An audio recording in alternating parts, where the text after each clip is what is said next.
কেন কেন সংবাদ মাধ্যমকে লাঠিপেটা করলেন? সংবাদ মাধ্যমকে লাঠিপেটা করলেন? না না, লাঠিচার্জ করেছেন আপনারা? আপনারা লাঠিচার্জ করলেন সংবাদ মাধ্যমকে। সংবাদ মাধ্যমকে আক্রমণ করলো এই পুলিশ কর্মীরা, এবং এখানকার যারা পুলিশ কর্মী তাদের ইন্ধনে কেন্দ্রীয় বাহিনী সংবাদ মাধ্যমকে লাঠিপেটা করলো। বলুন, কিছু বলুন। আপনারা নাকি এই পঞ্চায়েতকে বারণ করার ক্ষেত্রে পুলিশের ভূমিকা ছিল, কি বলবেন? ভিডিও কর। আচ্ছা বাবাকে দেখাবো এটা পুরো বল করে ভিডিও কর। ভিডিও কর বাবা। ভিডিও কর। গুন্ডামি কর না? চারটায় গুন্ডামি এমন একটা কালো পাকাটা বন্দুক থাকবে না, কালো পাকাটা কিচ্ছু না। ভেঙে দেবো চুপ।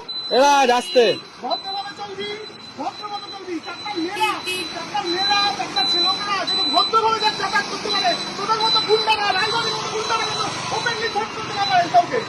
মানুষ যেন খুব খুলিয়ে চলতে পারে। তোদের জন্য মানুষ আজকে খুব খুলিয়ে চলতে পারেনি। তোরা যাকে বেরোবে খানদার উদ্বাস কর। কান ধরতে পারিস না? কান ধরতে পারিস না? উদ্বাস কর, করতে থাক। গাড়ি আসছে। গাড়ি দাঁড়িয়ে যাবে। ভ্যানের উপর ওঠ, ভ্যানের উপর ওঠ। ভ্যানের উপর ওঠ। ওঠ, ওঠ, ভ্যানের উপর ওঠ। ওঠ, দাঁড়া, দাঁড়া, দাঁড়া। দাঁড়া। হ্যাঁ, দাঁড়া। ভ্যানের উপর ওঠ, ভ্যানের উপর ওঠ। কর, ভিডিও কর। উদ্বাস কর। চালককে না বললে উদ্বাস করে যাবি। কর। আবে করবি তুই, করবি। কতটা লাঠিটা নিয়ে আয়। কর। বল যা করছি বুঝতে পারছি, বল। বল।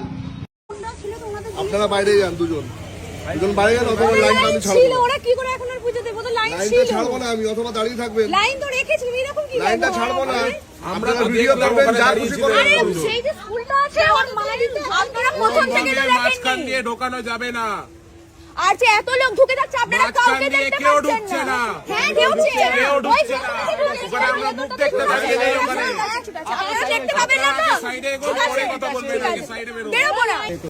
দেখুন কেমন গা হাঁটতে করে দিয়ে বার করে দিচ্ছে বাইরে। দেখুন কেমন গা হাঁটতে দেখুন দেখুন গা হাঁটটা দিয়ে কেমন বার করে দিচ্ছে। দেখুন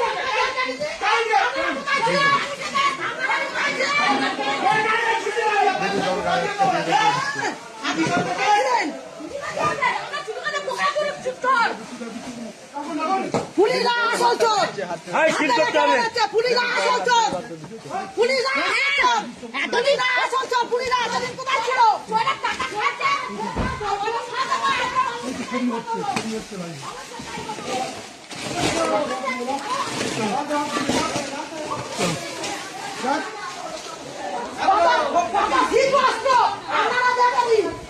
আপনারা দেখুন কত শীত আমাদের ভাত ঢাকা দিয়ে পুলিশ কোথায় ছিল? পুলিশ কোথায় ছিল? কোথায় কোনো জানি না।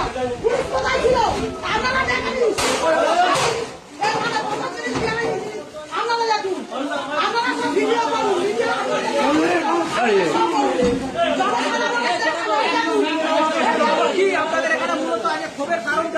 দেখুন বাপি হালদার গত 15 বছর যেভাবে আজকে ঘটনা হচ্ছে এটাই। আর এই যে বিল্ডিংটা দেখছেন এটা সম্পূর্ণ অবৈধ বিল্ডিং, সম্পূর্ণ অবৈধ বিল্ডিং। সেখানে আপনি দেখুন যেটা মহিলা সঙ্গে পঞ্চায়েত মহিলা সঙ্গে যে মেশিন মেশিন সেটা এই মধ্যে মহিলা সঙ্গে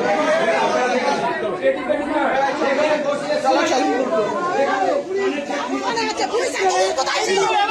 পুলিশ ঝুলে পড়ে ঘুমাচ্ছিল। দেখুন কি করতে দেখুন।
ছাতা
অপরাধ তো ভাগ্যও রায় অপরাধ কেউ ভাগ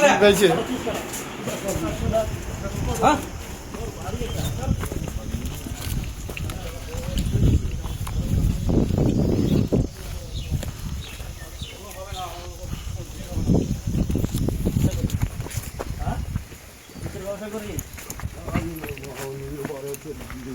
টাকা গোনার মেশিনে নাটক করছে।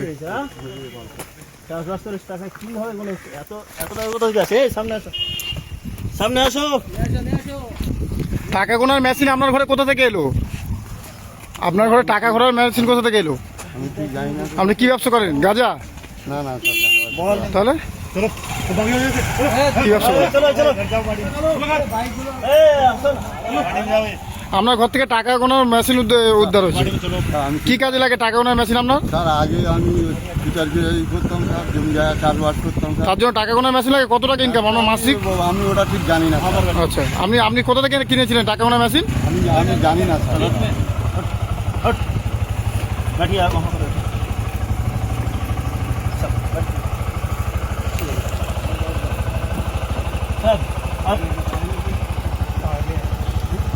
आप कहाँ पर चले गए था? ये भाग रहे हैं इसलिए अब नहीं आए थे।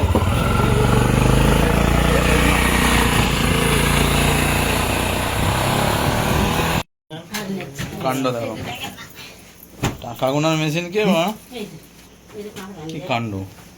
আমি বলছি কি দাদা, আগে মালটা ধরে নাও, চলো। জামা কাপড়ের ব্যাগে কুচি হবে তুলে। তাহলে এত টাকার মালিক যে টাকা গোনার মেশিন লাগছে, তাই তো? এখানে শঙ্কর সর্দার বলে যিনি গাঁজা ব্যবসায়ী হিসাবে প্রসিদ্ধ, তার ঘর থেকে পুলিশ টাকা গোনার মেশিন উদ্ধার করেছে। কি বলবেন এটা নিয়ে? এরা এ হচ্ছে শঙ্কর সর্দার, এ হচ্ছে কি আমাদের ক্যানিংয়ে পুরো টোটালি যে গাঁজা ব্যবসার ডিস্ট্রিবিউটার ছিল। আমি এই নিয়ে মানে বাচ্চা ছেলেদেরকে নষ্ট করছি, সমাজটাকে নষ্ট করছি পুরো আমাদের। ওই জন্য আমি প্রশাসনকে বলেছিলাম যে কড়া হাতে স্টেপ নিতে, তো ওনারা নিয়েছে, ওদের কাজ ওনারা করবেন, ঠিক আছে। বেশ কিছুদিন আগে বিশ্বব্যাংকে একটি মৃতদেহ উদ্ধার হয়েছিল, যেখানে ক্যানিংয়ের যে রায়বাগানির এক যুবক, তাকে খুন করা হয়েছিল। তার বিরুদ্ধে অভিযোগ ছিল এই শঙ্কর সর্দারের বিরুদ্ধে, পুলিশ গ্রেফতার করেছিল। কি বলবেন? ইনি ওই ওনার হচ্ছে ওয়াইফকে কিছু টাকা দিয়ে কেসটাকে সেটিং করে জামিন করেছিল। এখন সেই কেসটা এখন রিওপেন হবে, আশা করি প্রশাসন মতো কাজ করবে। এতে আমার আর কিছু বলার নেই, প্রশাসন ভালোই কাজ করছে এখন। আপনার নাম? আমার নাম শুভঙ্কর মণ্ডল, আমি ক্যানিং পশ্চিম 1 নম্বর মণ্ডলের যুব সভাপতি।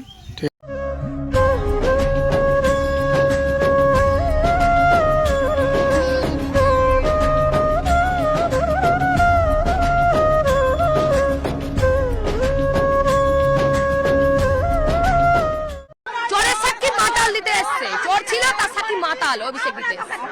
বুঝতে পেরেছেন? ওই সঞ্জু এতদিন আমাদের উপর অনেক অত্যাচার করে গেছে, আর তার থেকে বড় অত্যাচার তো মেইন অভিষেক ব্যানার্জি করেইছে। সঞ্জু অভিষেক ব্যানার্জি দমে এতদিন সঞ্জু আমাদের উপর অত্যাচার করে এসছে। তার জন্য ক্ষোভ যে একজন গেছে আর একজনকে পাঠাবো সেই জায়গায়, তবে ছাড়বো। রাস্তাঘাট নিয়ে ক্ষোভের কথা বলছেন আপনারা? রাস্তাঘাট তো হচ্ছে না, সহ্য করতে যায়নি।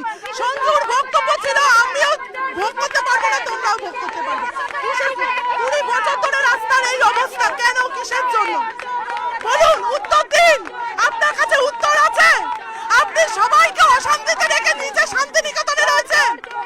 চোর চোর চোর চোর, পিসি চোর, ভাইপো চোর, পিসি চোর, ভাইপো চোর, চোর চোর চোর। এত ক্ষোভ আপনাদের? জীবন এরকম কষ্ট করে আসছি রাস্তার জন্য, একদিন বৃষ্টি হলে রাস্তা হাঁটু অবধি জল হয়ে যায়। সঞ্জুকে কাজ করতে দিত না এখানে? না একদম কাজ করতে দিত না। এখানে বাড়ি তো দেখুন কি অবস্থা, রাস্তায় আপনারা দেখে যান, রাস্তায় আপনারা নিজেরা দেখে যান কি অবস্থা, আমরা কত কষ্ট করে চলাফেরা করি। এত ক্ষোভ আমাদের অভিষেকের উপর থাকতো না। যদি অভিষেক একটা ভালো ছেলে মারা গেলে আসতেন, তাহলে আমরা এত ক্ষোভ দেখাতাম না। এই ছেলেটা একটা বদমাইশ, গুন্ডা, চোর, মাতাল মানে যত রকম দোষ সব কিছু চরিত্রের মধ্যে ছিল এবং সে নেশা করেই মারা গেছে।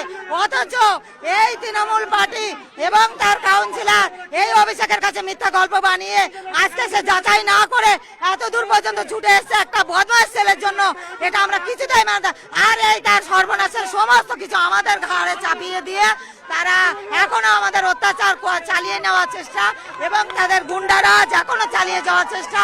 তাদের এখনো চ্যানেল আছে, একটা গুন্ডা তাদের মারা গেছে, সেই শোক পালনে তারা শোকাতুর হয়ে পড়েছে।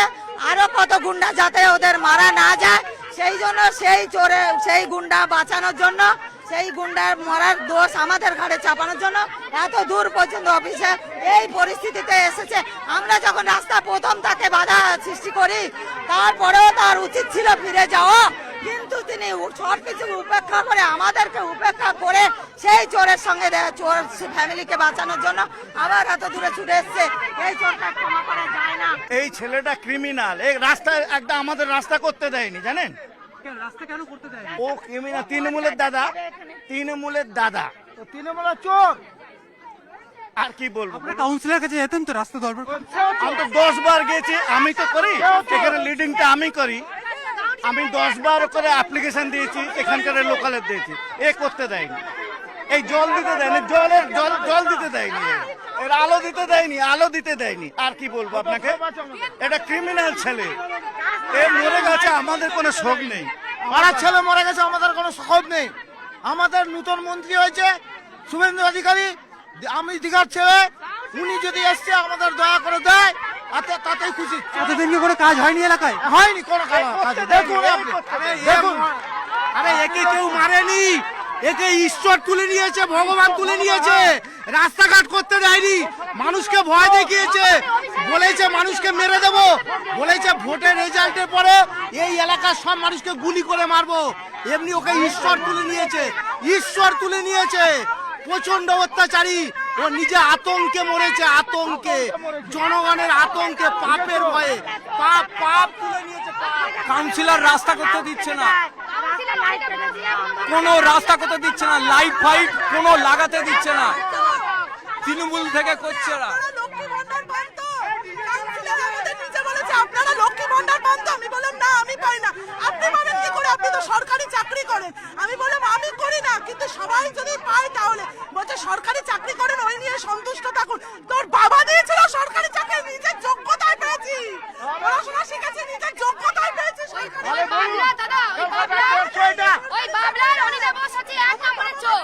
যত টাকা ঢুকেছে ওদের সম্পত্তির হিসাব নিয়ে আসুন, ওদের সম্পত্তি দেখুন, আমাদের রাস্তার হাল দেখুন। আমি বাকি বিধায়কদের হাত জোর করে অনুরোধ করব, যারা এই ঋতব্রতর পাল্লায় পড়ছেন, আমার একটা অনুরোধ, আমরা কেউ নির্দল জিতে আসিনি, আমরা জিতে এসেছি তৃণমূল কংগ্রেসের প্রতীকে। তৃণমূল কংগ্রেসের দলের প্রার্থী মমতা বন্দ্যোপাধ্যায়ের ছবি ব্যবহার করে, এবং মমতা বন্দ্যোপাধ্যায়কে যারা ভোট দিয়েছেন সেই ভোট আমরা পেয়ে বিধানসভায় এসেছি। দম থাকলে নির্দল হোক, আলাদা, নিজেরা জিতে এসে তারপর আমরা সব করতাম। ফলে একটা লোকের বিবেক বলে কিছু থাকা উচিত। দলকে যদি কোনো সাজেশন থাকে, দলকে ঢেলে সাজানো সুযোগটা দিন নেত্রীকে, তার আগে এইসব লোকের পাল্লায় পড়বেন না। এরা শুধু নিজেদের স্বার্থ জানে। আমরা জিতে এসেছি তৃণমূলের হয়ে, আর প্রথম মিটিং এর পর আমার যদি কোনো অভিযোগও থাকে, আমি মমতা বন্দ্যোপাধ্যায়কে চিঠি না দিয়ে আমি দিচ্ছি স্পিকারকে। এ হয় নাকি কখনো? এত বড় দল বিরোধী কাজ। এই যে দল ভাঙানোর খেলা চলা, বা এই যে আপনি যে প্রশ্ন করছেন, এর জন্য আমি বিজেপিকে আগে বেশি দোষ দিতে যাব না। যে সুবিধাবাদীগুলো এর জন্য বসে আছে, আমি তো তাদের দিকে আগে যাব। বিজেপি একসময় চোখদান মেলা করতো দিলীপ বাবুর আমলে, ডেকে ডেকে লোক নিয়ে নিত। আজকে মুখ্যমন্ত্রীও তো আগে তৃণমূলেই ছিলেন, তো বিজেপি নেয়নি। এরপরে আমরাও আবার ওদের নিয়েছি, এবার বিজেপি হয়তো নিতে চেষ্টা করছে। আমি ওদের ওই নীতি কথা পরে হবে, আমি ওদের দোষ দিচ্ছি না। দোষ তো এই লোকগুলো যারা বসে আছে।